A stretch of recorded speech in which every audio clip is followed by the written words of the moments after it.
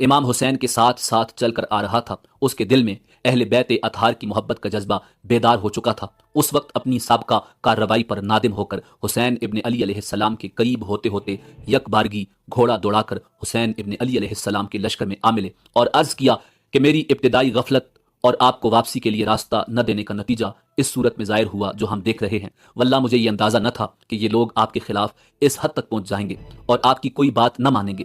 اگر میں یہ جانتا تو ہرگز آپ کو نہ روکتا۔ میں اب تائب ہو کر آیا ہوں، اس لیے اب میری سزا اور توبہ یہی ہے کہ میں بھی آپ کے ساتھ قتال کرتا ہوا جان دے دوں، اور ایسا ہی ہوا۔ امام علی مقام امام حسین ابن علی علیہ السلام گھوڑے پر سوار ہوئے اور آگے بڑھ کر بآواز بلند فرمایا، لوگو میری بات سنو، جلدی نہ کرو تاکہ میں حق نصیحت ادا کر دوں جو میرے ذمہ ہے، اور تاکہ میں تمہیں اپنے یہاں آنے کی وجہ بتا دوں۔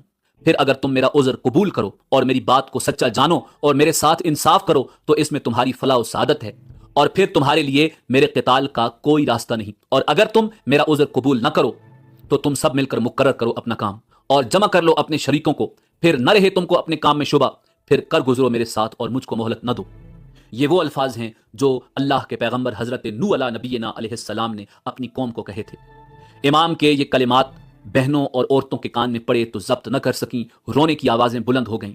امام نے اپنے بھائی عباس کو بھیجا کہ ان کو نصیحت کر کے خاموش کر دیں، اور اس وقت فرمایا کہ اللہ تعالیٰ ابن عباس پر رحم فرمائے، انہوں نے صحیح کہا تھا کہ عورتوں کو ساتھ نہ لے جاؤ۔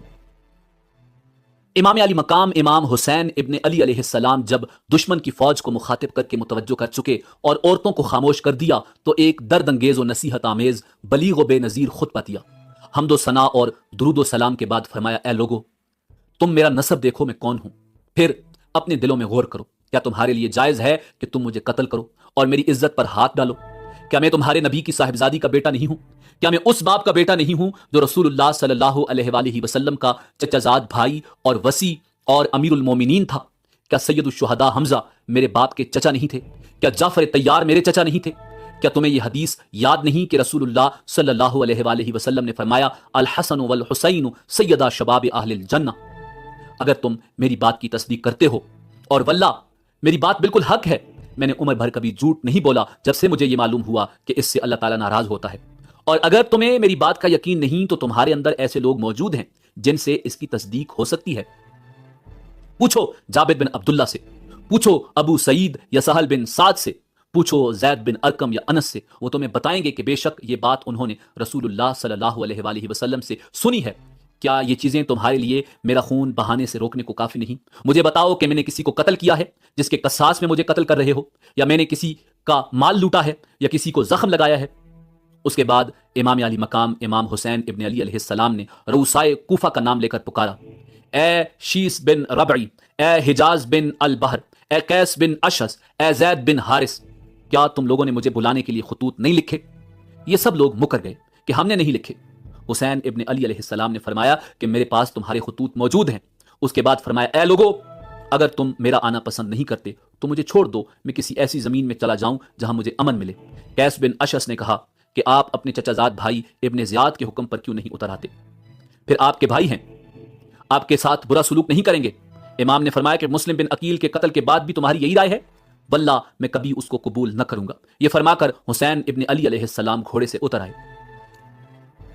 اس کے بعد زئیر بن القیون کھڑے ہوئے اور ان لوگوں کو نصیحت کی کہ آل رسول کے خون سے باز آ جائیں، اور بتایا کہ اگر تم اپنی اس حرکت سے باز نہ آئے اور ابن زیاد کا ساتھ دیا تو خوب سمجھ لو کہ تم کو بھی ابن زیاد سے کوئی فلاح نہ پہنچے گی، وہ تم کو بھی قتل کر دے گا۔ ان لوگوں نے زئیر کو برا بلا کہا اور ابن زیاد کی تعریف کی اور کہا کہ ہم تم سب کو قتل کر کے ابن زیاد کے پاس بھیجیں گے۔ زئیر نے پھر کہا، ظالمو اب بھی ہوش میں آؤ، فاطمہ سلام اللہ علیہا کا بیٹا حسین ابن علی سمیہ زانیہ کے بیٹے ابن زیاد سے زیادہ محبت و اکرام کا مستحق ہے۔ اگر تم ان کی امداد نہیں کرتے تو ان کو ان کے حال پر چھوڑ دو۔ جب گفتگو طویل ہونے لگی تو شمر ذل جوشن ملون نے پہلا تیر مارا۔ اس کے بعد حر بن یزید جو اب تائب ہو کر امام حسین علیہ السلام کے لشکر میں شامل ہو گئے تھے آگے بڑھے اور لوگوں کو خطاب کیا، فرمایا، اے اہل کوفہ تم ہلاک و برباد ہو جاؤ۔ کیا تم نے ان کو اس لیے بلایا تھا کہ وہ آ جائیں تو تم ان کو قتل کرو؟ تم نے کہا تھا کہ ہم اپنی جان و مال آپ پر قربان کریں گے، اور اب تم ہی ان کے قتل کے در پہ ہو۔ ان کو اس کی بھی اجازت نہیں دیتے کہ خدا کی طویل و عریض زمین میں کہیں چلے جائیں جہاں ان کو اور اہل بیت کو امن ملے۔ ان کو تم نے قیدیوں کی مثل بنا لیا ہے اور دریائے فرات کا جاری پانی ان پر بند کر دیا ہے، جس کو یہودی، نصرانی، مجوسی سب پیتے ہیں۔ حسین ابن علی علیہ السلام اور ان کے اہل بیت پیاس سے بے ہوش ہو رہے ہیں۔ تم نے محمد رسول اللہ صلی اللہ علیہ وآلہ وسلم کے بعد ان سے ان کی اولاد کے بارے میں نہایت شرمناک سلوک کیا۔ اللہ تعالیٰ قیامت کے روز تم کو پیاسا رکھے اگر توبہ نہ کرو اور اپنی حرکت سے باز نہ ہو۔ اب حر بن یزید الریاحی پر بھی تیر پھینکے گئے، وہ واپس آ گئے، حسین ابن علی علیہ السلام کے آگے کھڑے ہو گئے۔ اس کے بعد تیر اندازی کا سلسلہ شروع ہو گیا، پھر گھمسان کی جنگ ہوئی، فریق مخالف کے بھی کافی آدمی مارے گئے۔ حسین ابن علی علیہ السلام کے رفقا بھی شہید ہوئے۔ حر بن یزید نے حسین ابن علی علیہ السلام کے ساتھ ہو کر شدید قتال کیا، بہت سے دشمنوں کو واصل جہنم کیا۔ مسلم بن اوسجا زخمی ہو کر گر گئے۔ حبیب بن مظاہر ان کے پاس آئے اور کہا کہ جنت کی خوشخبری تمہارے لیے ہے۔ اگر میں یہ جانتا کہ میں بھی تمہارے پیچھے شہید ہونے والا ہوں تو میں تم سے تمہاری وصیت پوچھتا۔ انہوں نے کہا ہاں، ایک وصیت کرتا ہوں۔ حسین ابن علی علیہ السلام کی طرف اشارہ کر کے فرمایا جب تک زندہ ہو ان کی حفاظت کرنا۔ اس کے بعد شکی و بدبخت لعین شمر نے چاروں طرف سے امام اور ان کے رفقا پر حملہ بول دیا۔ امام حسین علیہ السلام کے رفقا نے بڑی بہادری سے مقابلہ کیا۔ کوفہ کے لشکر پر جس طرف حملہ کرتے تھے میدان صاف ہو جاتا تھا۔ جب عروہ بن قیس نے یہ حالت دیکھی تو عمر بن سعد سے مزید فوج طلب کی اور شیس بن ربی سے کہا کہ تم کیوں نہیں آگے بڑھتے؟ اس وقت شیس سے نہ رہا گیا اور کہا تم سب گمراہ ہو۔ ابن علی جو اس وقت روئے زمین پر سب سے بہتر ہیں، ان سے قتال کرتے ہو اور سمیہ زانیہ کے لڑکے ابن زیاد کا ساتھ دیتے ہو۔ عمر بن سعد نے جو فوج اور تازہ دم دستے منگوائے یہ آ کر مقابلے پر ڈٹ گئے۔ اصحاب حسین نے ان کا نہایت بہادری سے مقابلہ کیا اور گھوڑے چھوڑ کر میدان میں پیادہ آ گئے۔ اس وقت بھی حر بن یزید نے سخت قتال کیا۔ اب دشمن نے خیموں میں آگ لگانا شروع کر دی۔ امام علی مقام امام حسین ابن علی علیہ السلام کے اکثر رفقا شہید ہو چکے تھے اور دشمن کے دستے امام حسین علیہ السلام کے قریب پہنچ چکے تھے۔ حضرت ابو شمامہ رضی اللہ تعالی عنہ نے عرض کیا کہ میری جان آپ پر قربان ہو، میں چاہتا ہوں کہ آپ کے سامنے قتل کیا جاؤں، لیکن یہ دل چاہتا ہے کہ ظہر کا وقت ہو چکا ہے، یہ نماز ادا کر کے پروردگار کے سامنے جاؤں۔ امام حسین علیہ السلام نے بآواز بلند فرمایا کہ جنگ ملتوی کرو، ہم نماز پڑھ لیں۔ ایسی گمسان کی جنگ میں کون سنتا تھا؟ طرفین سے قتل و قتال جاری تھا اور ابو شمامہ اسی حالت میں شہید ہو گئے۔ اس کے بعد امام حسین علیہ السلام نے اپنے چند اصحاب کے ساتھ نماز ظہر صلاۃ الخوف کے مطابق ادا فرمائی۔ نماز کے بعد پھر قتال شروع ہوا۔ اب یہ لوگ امام حسین علیہ السلام تک پہنچ چکے تھے۔ آپ کے اصحاب آپ کے سامنے آ کر کھڑے ہو گئے اور سب تیر اپنے بدن پر کھاتے رہے، یہاں تک کہ زخموں سے چور ہو کر گر گئے۔ اس وقت زیر بن القیون نے حضرت حسین ابن علی علیہ السلام کی مدافعت میں سخت قتال کیا، یہاں تک کہ وہ بھی شہید ہو گئے۔ اس وقت امام حسین علیہ السلام کے پاس بجز چند رفیقوں کے کوئی نہ رہا تھا، اور یہ رفقا بھی دیکھ رہے تھے کہ ہم نے حضرت حسین علیہ السلام کے سامنے شہید ہونا ہے۔ وہ جانتے تھے کہ ہم حسین کو بچا نہیں سکتے اور نہ خود بچ سکتے ہیں۔ ان میں سے ہر ایک کی خواہش تھی کہ حسین کے سامنے پہلے شہید ہو جائیں، اس لیے ہر شخص نہایت شدت و شجاعت سے مقابلہ کر رہا تھا۔ اسی دوران امام علی مقام امام حسین ابن علی علیہ السلام کے بڑے صاحبزادے جناب علی اکبر علیہ السلام یہ شعر پڑھتے ہوئے آگے بڑھے: میں علی بن حسین بن علی ہوں، قسم ہے رب کعبہ کی کہ ہم رسول اللہ صلی اللہ علیہ وآلہ وسلم سے قریب تر ہیں۔ کمبخت مرہ نے ان کو نیزہ مار کر گرا دیا۔ پھر کچھ اور شکی آگے بڑھے اور لاش کے ٹکڑے کر دیے۔ امام علی مقام امام حسین ابن علی علیہ السلام سامنے آئے اور کہا: خدا اس قوم کو برباد کرے جس نے تجھ کو قتل کیا ہے۔ یہ لوگ اللہ تعالیٰ کے معاملے میں کیسے بے وقوف ہیں، تیرے بعد اب زندگی پر خاک ہے۔ ان کی لاش اٹھا کر خیمے کے پاس لائی گئی۔ عمر بن سعد نے قاسم بن حسن علیہ السلام کے سر پر تلوار ماری، وہ گرے اور ان کے منہ سے نکلا: یا عم، اے میرے چچا جان۔ تو امام علی مقام امام حسین ابن علی علیہ السلام نے دوڑ کر ان کو سنبھالا اور عمر بن سعد پر تلوار سے حملہ کیا۔ کونی سے اس لعین کا ہاتھ کٹ گیا۔ امام اپنے بھتیجے قاسم کی لاش کو اپنے کندھے پر اٹھا کر لائے اور اپنے بیٹے اور دوسرے اہل بیت کے برابر لٹا دیا۔ اب امام حسین علیہ السلام تنہا بے یار و مددگار رہ گئے، لیکن ان کی طرف بڑھنے کی کسی کو ہمت نہیں ہوئی۔ اسی طرح بہت دیر تک یہی کیفیت رہی کہ جو شخص آپ کی طرف بڑھتا اسی طرح لوٹ جاتا، اور امام کے قتل اور اس کے گناہ کو اپنے سر نہیں لینا چاہتا تھا، یہاں تک کہ قبیلہ کندہ کا ایک شقی القلب مالک بن نصیر آگے بڑھا اور امام کے سر پر تلوار سے حملہ کیا۔ آپ شدید زخمی ہو گئے۔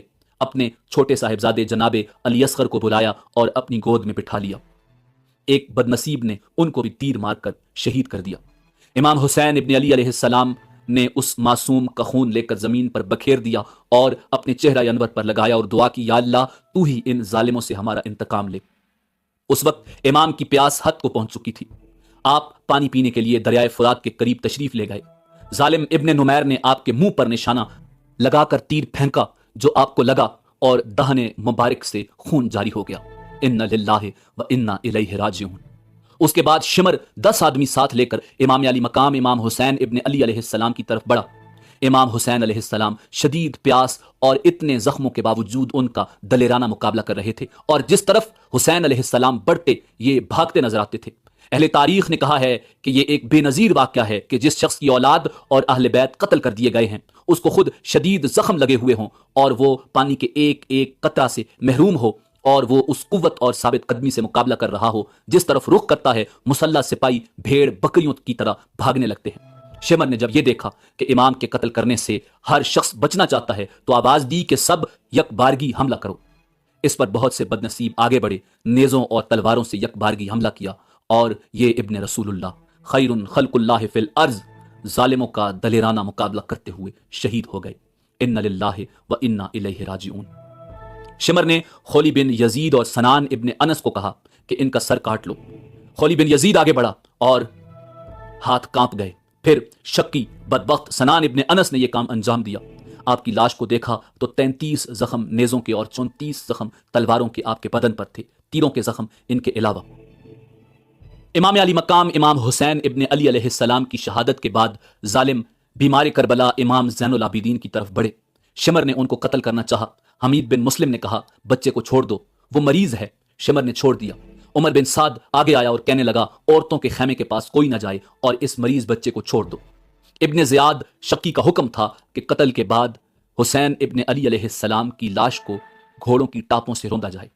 عمر بن سعد نے چند سواروں کو حکم دیا اور ان لعینوں نے یہ بھی کر ڈالا۔ ان للہ و انا الیہ راجعون۔ امام علی مقام امام حسین ابن علی علیہ السلام کے اصحاب 72 شہید ہوئے، اور عمر بن سعد کے لشکر کے 88 سپاہی واصل جہنم ہوئے۔ امام علی مقام امام حسین ابن علی علیہ السلام اور ان کے رفقا کو بنی اسد نے چند روز بعد دفن کیا۔